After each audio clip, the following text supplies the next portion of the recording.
Welcome, you cozy couch potatoes.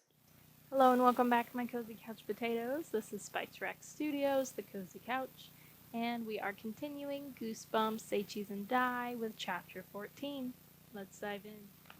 In seconds, the two coaches in both teams were running out to the fallen player, huddling over him, forming a tight, hushed circle around him, crying, "Bird!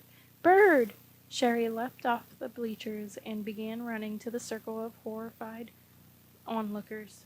Greg started to follow, but stopped when he saw a familiar figure crossing the street at a full run, waving to him. "Terry!" Greg cried. Why was his brother coming to the playground? Why wasn't he at his after-school job at the dairy freeze? "Terry, what's going on?" "Terry, what's happening?" Greg cried.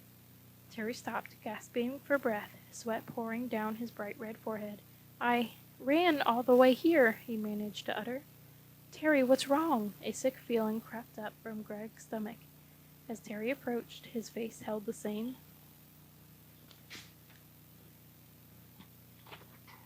frightened expression as in the photograph Greg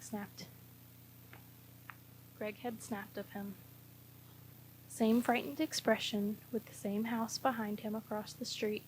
The snapshot had come true, just as the snapshot of Bird lying on the ground had come true. Greg's throat suddenly felt as dry as cotton. He realized that his knees were trembling. It's the car. Without even reading further, I know it's about the car. "Terry, what is it?" he managed to cry. "It's Dad," Terry said, putting a heavy hand on Greg's shoulder. "Huh? Dad?" "You've got to come home, Greg. Dad, he's been in a bad accident." "An accident?" Greg's head spun. Terry's words weren't making any sense to him. "In the new car," Terry explained, again placing a heavy hand on Greg's trembling shoulder.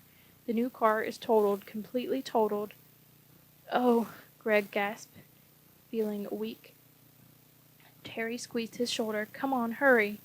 Holding the camera tightly in one hand, Greg began running after his brother. Reaching the street, he turned back to the playground to see what was happening with Bird. A large crowd was still huddled around Bird, blocking him from sight. But what was that dark shadow behind the bleachers? Greg wondered. Someone all in black, was hiding back there. Watching Greg? "Come on," Terry urged.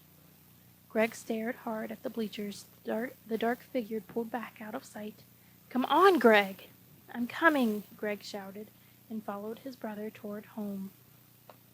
That is it for Chapter 14, my cozy couch potatoes. I hope to see you tomorrow for Chapter 15. Have a good one. Stay spooky. Bye.